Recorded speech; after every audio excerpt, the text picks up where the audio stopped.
হিমন্ত বিশ্ব শর্মা সরকারের অন্তর্বর্তীকালীন বাজেট পেশ করলেন অর্থমন্ত্রী অজন্তা নেওগ। ৬২,২৯৪ কোটি ৭৮ লক্ষ টাকার অন্তর্বর্তী বাজেট পেশ। আসামের নির্বাচনমুখী অন্তর্বর্তীকালীন বাজেটে রয়েছে একাধিক চমক। চলতি অর্থবছর অর্থাৎ ২০২৬-২৭ সালের এপ্রিল মাস থেকে জুলাই মাস পর্যন্ত সময়ের ব্যয়ভার মেটাতে এই অন্তর্বর্তীকালীন বাজেট দাখিল করা হয়েছে।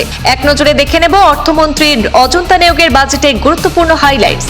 ২০২৮ সালের ভেতরে ১০ লক্ষ কোটি টাকার অর্থনীতিতে পরিণত হবে আসাম। ৪৫% বৃদ্ধি হয়েছে রাজ্যের মোট ঘরোয়া উৎপাদন। ২০২৫-২৬ অর্থবর্ষে ৭,৪৫,২৯৩ কোটি টাকা বৃদ্ধি জিএসডিপি। ৫ বছরে আসামে মাথাপিছু আয় ১১৩% বৃদ্ধি। ২০২৮ সালের ভেতরে ১০ লক্ষ কোটি টাকার অর্থনীতিতে পরিণত হবে আসাম। রাজ্যের রাজস্ব বৃদ্ধির জন্য হ্রাস পেয়েছে কেন্দ্রের অনুদানের উপর নির্ভরশীলতা।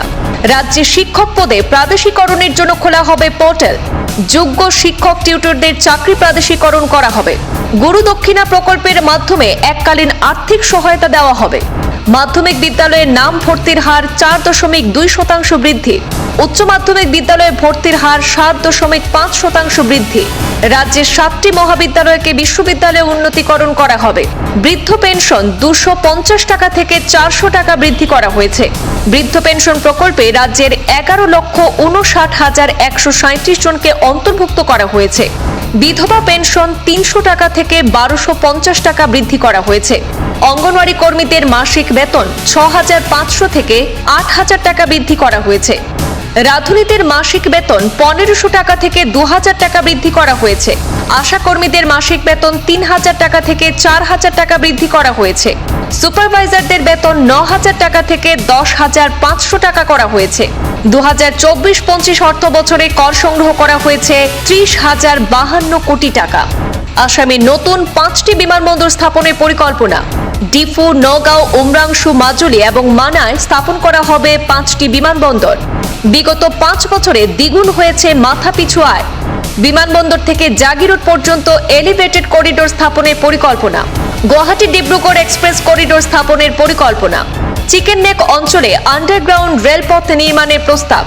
চা বাগান অঞ্চলে গর্ভবতী মহিলাদের জন্য দেওয়া হবে ১৫,০০০ টাকা। মার্চ মাস থেকে রাজ্যের চা বাগানের ভূমি পাট্টা বিতরণ শুরু হবে। এতে ৩,৫০,০০০ পরিবারকে স্থায়ী ভূমির অধিকার দেওয়া হবে। আপন ঘর প্রকল্পের অধীন ৪৭,২৭৭ কর্মচারীকে রাজসাহায্য প্রদান করা হবে।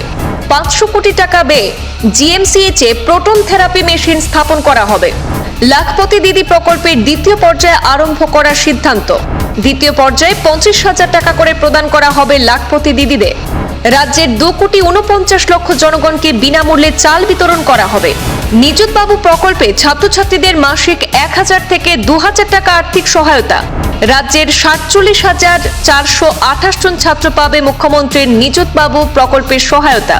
প্রধানমন্ত্রী সূর্যঘর প্রকল্পের অধীনে ৪৫,০০০ টাকা অন্তর্ভুক্তির ঘোষণা।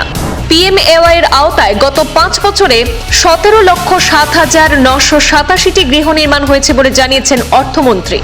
রাজ্যে প্রসূতি মৃত্যুর হার ৪৪% হ্রাস পেয়েছে। বিগত 5 বছরে 5টি নতুন কমান্ডো বাহিনী গঠন করা হয়েছে।